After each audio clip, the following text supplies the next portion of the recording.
Домбыра. Әрине, қазақтың шаңырағын төрде ілініп тұрған домбырасыз елестету қиын. Домбыра қандай аспаптар тобына жатады? Домбыра шекті шертпелі аспаптар тобына жатады. Домбыраның үні керемет.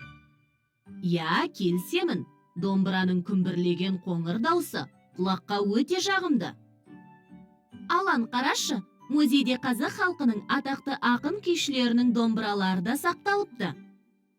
Иә, музейде Құрманғазының, Динаның, Біржан Салдың, Абайдың, жыр алыбы Жамбылдың, әнші Әміре Қашаубаевтың, композитор Ахмет Жұбановтың, Нұрғиса Тілендиевтің домбыралары сақтаулы. Мына қобызға қарашы, қандай әдемі? Қобызды біздің ата-бабамыз киелі, қасиетті деп есептеген. Қобыз бұл музейдегі ең көне аспаптың бірі. Әсіресе шетелдік қонақтар қобыздың пішініне қызығып, үніне таңырқап, тәнту болады. Көрдің бе? Әне, олар қобыздың жанында тұр. Әрине оларға қызық, себебі қобыз сонау 9-10 ғасырларда өмір сүрген Қорқыт ата заманынан келе жатқан ежелгі аспап қой. Қобызбен ойналған күйді тыңдай бергің келеді.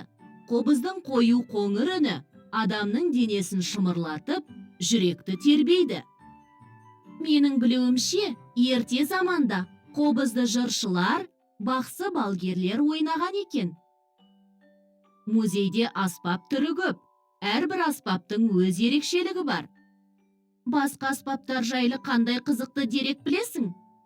Мысалы, бұрындары жетігеннің әуені аң аулауға шыққанда немесе алыс жорыққа аттанарда сәттілік әкеледі деп сенген.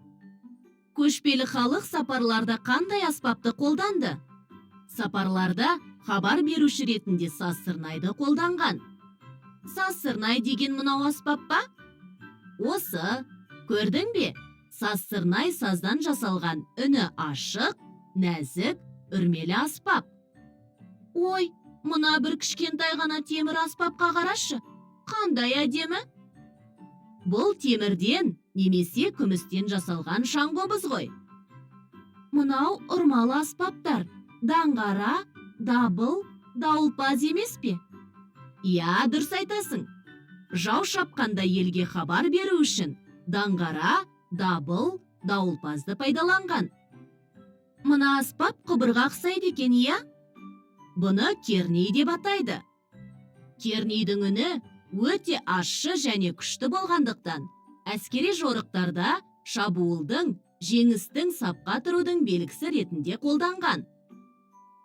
Барлық музыка аспаптарын тамашаладық. Әнші күйшілер, өлең жыр, терме ән айтқанда, күй шерткенде қандай аспаптарда жиі ойнаған?